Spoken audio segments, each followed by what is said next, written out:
की सियासत से जुड़ी एक और बड़ी खबर इस वक्त सामने आ रही है। गठबंधन को लेकर सियासी हलचल के बीच मनसे के उपाध्यक्षों की बड़ी बैठक जारी है। इस बैठक में मनसे प्रमुख राज ठाकरे भी मौजूद हैं। राज ठाकरे ने बैठक के सत्र की शुरुआत की। पार्टी में नई नियुक्तियों के बाद राज ठाकरे समीक्षा और सलाह दे रहे हैं, लेकिन यह बैठक ऐसे वक्त हो रही है जब उद्धव और राज ठाकरे के साथ आने के कयास लगाए जा रहे हैं और सकारात्मक संदेश दोनों की तरफ से दिए जा रहे हैं। तो देखना ही होगा कि मन से क्या फैसला इस पर लेती है। नम्रता दुबे हमारी संवाददाता इस वक्त जुड़ चुकी है हमारे साथ। नम्रता, राज ठाकरे की इस बैठक में क्या इस पर चर्चा होगी कि उद्धव ठाकरे के साथ जाना है, फिर से एक साथ आना है दोनों भाइयों को?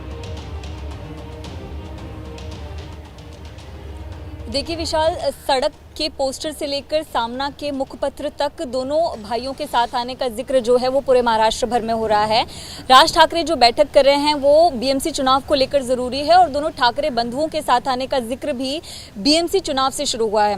तो अगर देखा जाए तो अगर दोनों भाई साथ आते हैं तो दोनों भाइयों का ही फायदा होगा, क्योंकि मनसे की स्थिति आप जानते हैं, महाराष्ट्र नवनिर्माण सेना के पास एक भी सीट महाराष्ट्र में नहीं है। विधानसभा में उद्धव ठाकरे को उतनी अच्छी जीत नहीं मिली थी। तो ऐसे में अगर बीएमसी चुनाव जीतना है और ठाकरे का एक नाम फिर से बड़ा करना है महाराष्ट्र में और खास तौर पर बीएमसी चुनाव में, तो दोनों भाइयों के साथ आने पर दोनों को ही फायदा होगा।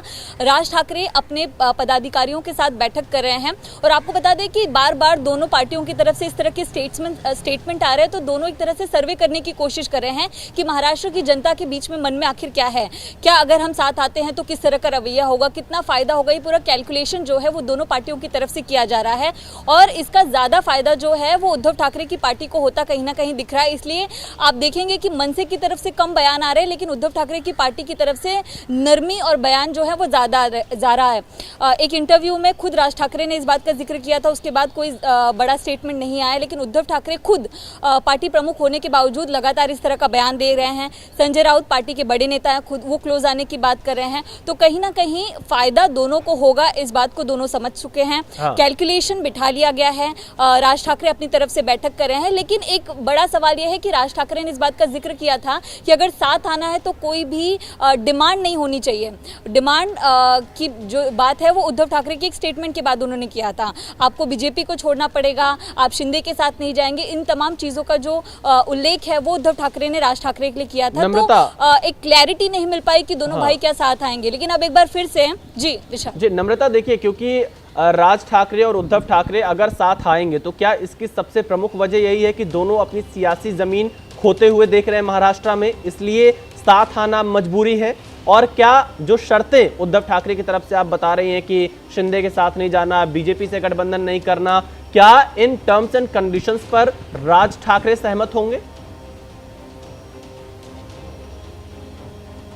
देखिए विशाल, टर्म्स एंड कंडीशन से पहले मजबूरी सबसे सही शब्द है, क्योंकि मनसे की स्थिति महाराष्ट्र में बिल्कुल भी ठीक नहीं है। उद्धव ठाकरे को उतनी बड़ी जीत हासिल नहीं हुई और दूसरी स्थिति यह है कि लगातार पार्टी के कार्यकर्ता जो है वो पार्टी छोड़कर बीजेपी या फिर शिंदे गुट में शामिल हो रहे हैं। तो पार्टी को बचाना है और बीएमसी यानी कि सबसे अमीर महानगर पालिका को चुनाव जीतना है, तो मजबूरी तो है ही, उसके लिए साथ आना बहुत ज़रूरी है।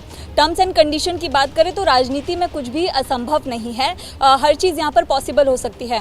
लेकिन बीजेपी की अगर बात करें, शिंदे गुट की बात करें, तो जब जब उद्धव ठाकरे और राज ठाकरे के आने की बात हो रही तब तब लगातार एक तस्वीर सामने आ रही है कि शिंदे गुट के जो नेता हैं उदय सामंत, वो हर कुछ हफ्ते में जाकर उद्धव ठाकरे से मुलाकात करते हैं, उनको लगातार मनाने की कोशिश करते हैं कि उनके साथ बीएमसी चुनाव लड़े। ये जानकारी भी सामने आ रही है। तो ऐसे में राज ठाकरे के तो दोनों हाथों में लड्डू नजर आ रहा है, क्योंकि अगर अपने भाई के साथ भी गए तो उनका ओहदा बढ़ता है, चुनाव में उनको फायदा होगा। बीजेपी या शिंदे के साथ जाएंगे तो अगर उनकी सरकार बनती है तो कुछ ना कुछ पद जरूर मिलेगा। तो कहीं ना कहीं इन तमाम कैलकुलेशन के बाद लगातार बयानबाजी आ रही है और उद्धव ठाकरे स्ट्रांगली अपनी बात रख रहे हैं और मनाने की कोशिश कर रहे हैं। बिल्कुल नम्रता, आप इस खबर पर नजर बनाए रखिएगा। ये बड़ा डेवलपमेंट है महाराष्ट्र की सियासत में। राज ठाकरे और उद्धव ठाकरे क्या साथ आएंगे, इस पर नजरें बनी रहेंगी। फिलहाल